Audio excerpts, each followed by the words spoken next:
दोस्तों, आज की जो कहानी है वह कहानी उन युवा साथियों के लिए है जिनका पारिवारिक व्यवहार कुछ ठीक नहीं है।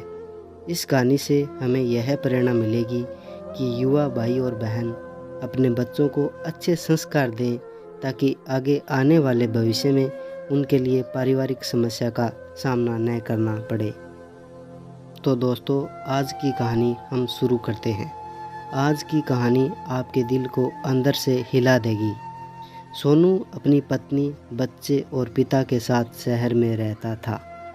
सोनू एक प्राइवेट कंपनी में जॉब करता था और सोनू के पिता एक रिटायर्ड कर्मचारी थे। सोनू के पिताजी काफ़ी बूढ़े हो चुके थे और जब भी काम करते थे तो हाथ हिलता रहता था।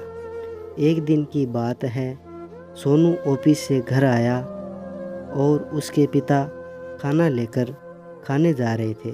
तभी उनके हाथ से खाना गिर गया और सारी दाल सोनू के कपड़े पर आकर गिर गई। सोनू बहुत ही गुस्सा होने लगा और उसकी पत्नी ने खूब भला बुरा बोल दिया।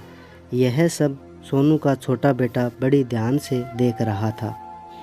जब सोनू और उसकी पत्नी अंदर चले गए तो वह लड़का अपने दादाजी को उठाने गया।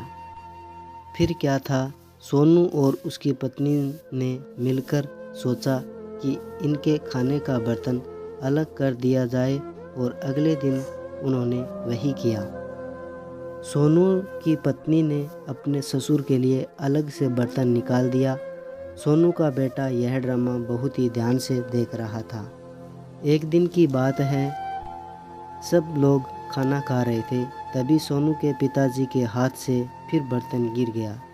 यह देख सोनू का बेटा बोला, अरे दादाजी, यह बर्तन संभाल के रखो। आप जब मेरे मम्मी पापा बूढ़े हो जाएंगे तो मैं उनको यह बर्तन दूंगा। अपने लड़के की यह बात सुनकर सोनू और उसकी पत्नी के पैरों तले से ज़मीन खिसक गई। दोनों ने पूछा, बेटा यह बात आपको किसने बताई?